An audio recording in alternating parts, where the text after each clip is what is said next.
Hello and welcome to a brand new episode of Instacarhk HK. Today we're reviewing this brand new Ferrari 296 GTB.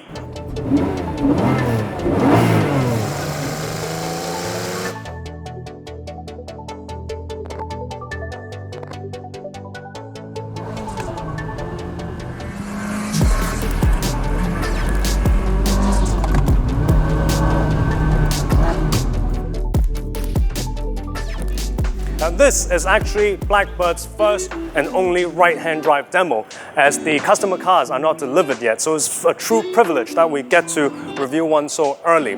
Now we actually covered the 296 already in its launch back in October 2021 at the Blackbird's Repulse Bay showroom. So I'm not going to get too into the specs and technical details today. If you want to know that, you can watch our launch video of the car, which I'll link at the end of this video. But very briefly, the 296 GTB, 296 means 2.9 liters V6 engine.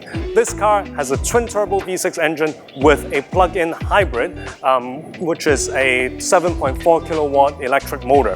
Horsepower, with the petrol engine alone, 660 horsepower. Together with the electric motor, in its full-blown mode, this car can do 830 horsepower. 0 to 60, 2.9 seconds. Top speed, 205 miles per hour. This car laps Fiorano even quicker than the 488 Pista.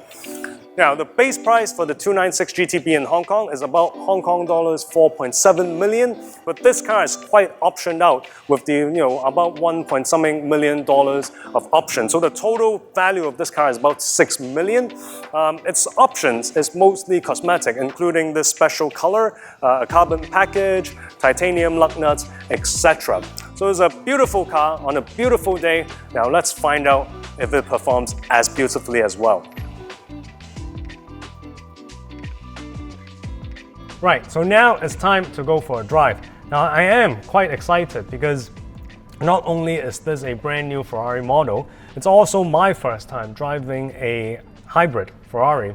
Now it is still a very new technology within Ferrari. This is really only the third model that is a hybrid.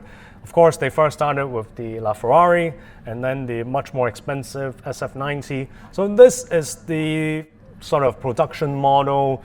I won't say entry level, it's more expensive than the Roma, but a production model hybrid. So this is the first. I'm quite excited. Now, right from the start, there are 4 modes here, being a hybrid. So default, when you start, is at the hybrid mode. Hybrid, of course, meaning it will use both the electric motor and the petrol motor. In hybrid mode, it will mostly use the electric until you really step on it, then the petrol motor comes in. And then there's, of course, the full electric mode. And then for the more hardcore modes, there's the performance mode, which is full petrol with the assistance of the electric, but the petrol will be on all the time. And then the qualifying mode. The qualifying mode is also full petrol mode, but at its full scale with the full 830 horsepower, because at the performance mode it's only 790. I expect this car to be very fast, obviously, but I'm really interested to try the electric motor. So let's start with the pure electric mode first, which is the ED mode here, electric drivetrain, presumably. There's 25 kilometers range for the full electric mode. Now we have about 18 range because we drove it in, but the car recharges itself when you step on it, when you step on the brake. So even in the electric mode, you need to do the pedals to get it from neutral to drive, and let's go. As you would expect, very quiet with the electric mode. Now for my followers, of course, I am no electric car fan, but I do have my fair share of at least Tesla experience. My parents, they have Teslas. I do have my fair share of mileage of the electric vehicle. So let's see how it compares in full electric mode. Not much road noise, very civilized. So in normal driving mode in the electric drivetrain, very quiet, very EV-like. And I do imagine if you do own this car, in Hong Kong, you will use the full electric mode a lot because let's say you go to work in Central, you go off work from your car park to Gloucester Road and all this traffic, why do you need petrol? So I do think in a place like Hong Kong, the full EV mode will be more useful than one thinks. It's weird, being in a Ferrari and not hearing any engine noise, including when I started the car just now, there was no noise because by default it's in hybrid mode, meaning by default when you start the car, it's on its electric motors. Now let's give the electric motor some beans. 1, 2. Okay, so it's not that fast in full electric mode. It's not supposed to be a performance function. I was expecting, some Tesla performance in the electric mode. It wasn't. It's really just to get you around. This is full throttle. Look how slowly I'm passing the Honda Jazz in the electric mode. I mean, that's interesting. I didn't expect that, but I understand it because, again, the electric mode is really just for you to maneuver around, probably the city and whatnot, and also in kind of stealth mode since it has no sound. Well, that's enough of that. I don't need to try the electric mode anymore. So now let's go to the second stage, which is the hybrid mode. One interesting thing is, now that I changed to hybrid, there's a blue light here, a blue light warning telling you that the petrol engine is still cold and some warming up is needed. Now that is actually very interesting and something new. You can imagine in the example I said just now, you're getting off work, getting out of Central in traffic and hybrid mode, the car will be in electric mode. And let's say 10-15 minutes later, you've been already driving for 10-15 minutes and you get onto the highway, you go into the petrol engine and you start stepping on it because you have been driving for 10-15 minutes already and you yourself is warmed up, but the petrol engine actually haven't moved a second yet. So the petrol engine is actually still cold. So this warning is necessary because if not, you will forget. You will think that, I've been driving for 10 minutes already. Now that I'm on the highway, I'm just going to gun it right away. And that would damage the engine because the engine will be stone cold and then you're stepping on it right away. So that is the type of things you have to be aware of when driving a hybrid, which is something, conventional cars and especially classic car enthusiasts like myself would never really think about because we always warm up our cars. You always warm up a petrol engine car even if it's a more modern one. So that bit is a bit cute. But anyway, now the warm-up light is off. So let's step on it a bit. I'm going to go to manual. I don't like auto modes. Now I'm in electric mode. I'm going to give it some beans and you can hear the engine come in. Here we go. Immediately.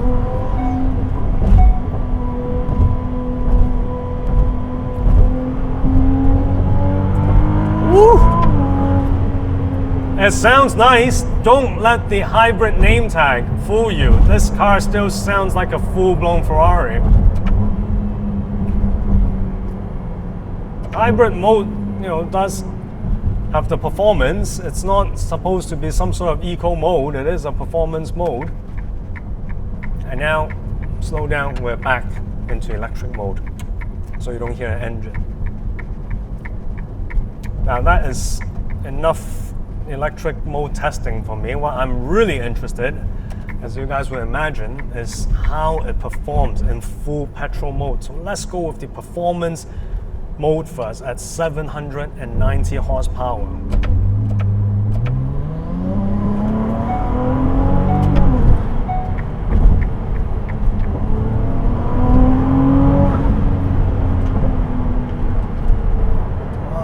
Listen to that.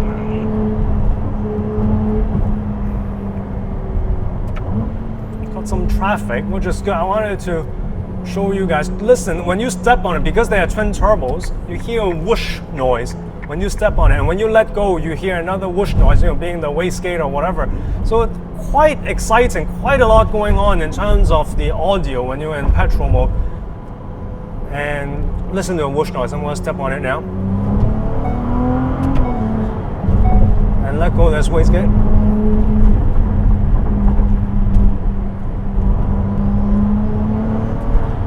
See, that's that kind of noise. Just fun.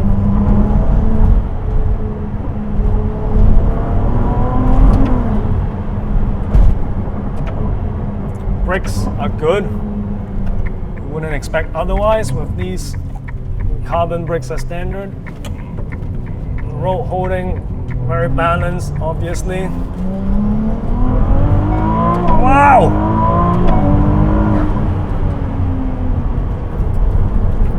The pickup is rapid. You know, the way these new Ferraris gain speed is just another world.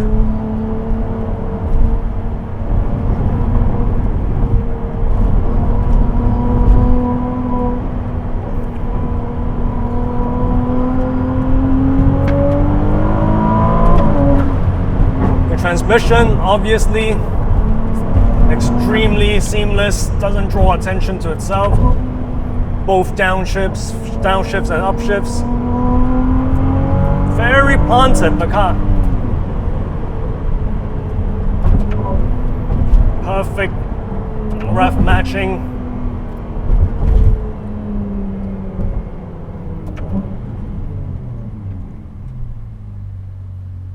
Okay, wow, now, and that was just at the performance mode. We're not even at the qualifying mode yet, so it's the 790 horsepower mode. But I think I've mentioned this in the Roma episode, and that is Ferraris these days, it's fast. Of course you expect it to be fast. It's 700, 800 horsepower, so that part is not surprising.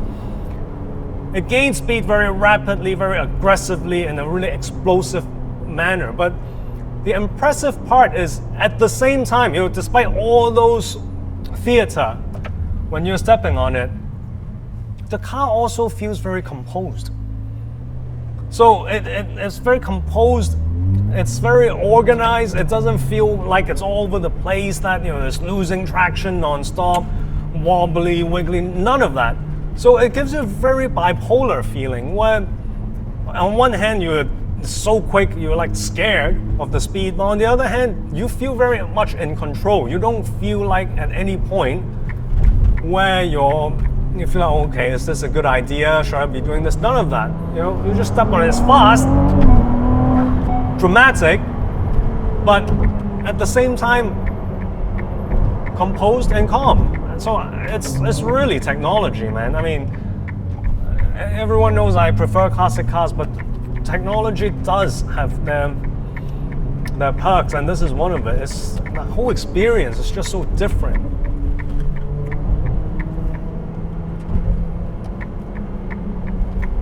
Now I'm going to go to the qualifying mode. This is the 830 horsepower mode. Now, mind you, despite all these modes that we're in, hybrid, performance, etc., it's different from the Manettino. This mode is just for the drivetrain. So the Manettino, we're still in the normal race mode with a fair amount of traction control, stability, etc.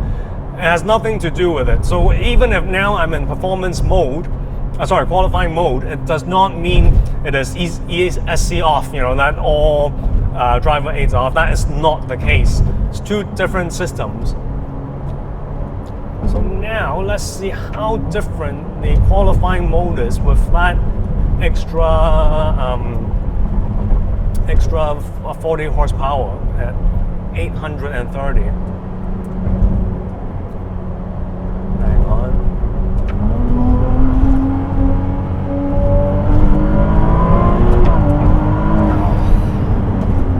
And the brakes, easy.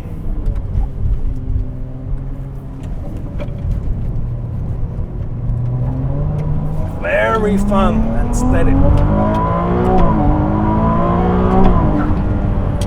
Wow, you literally hold your breath when you're doing that second, third, fourth gear, because the speed and the G from the acceleration is just so intense.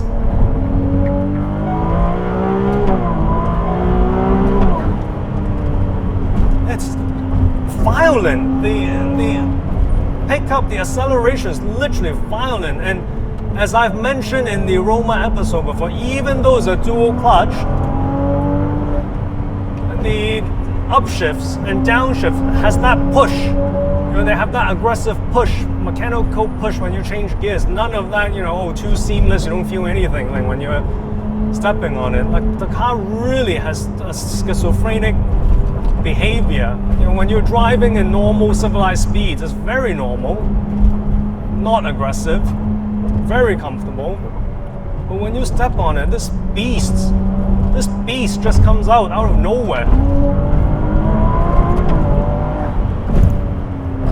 The brakes, I love the brakes.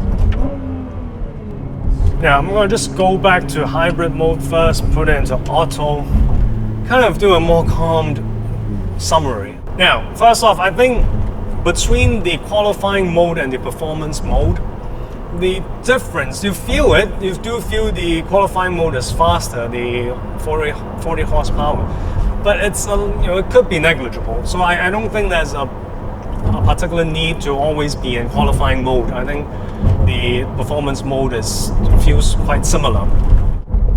One thing to note is, now this is a 2.9 liter V6 twin turbo plug-in hybrid car, but it could still do very high RPM. The red line is 8,500 RPM.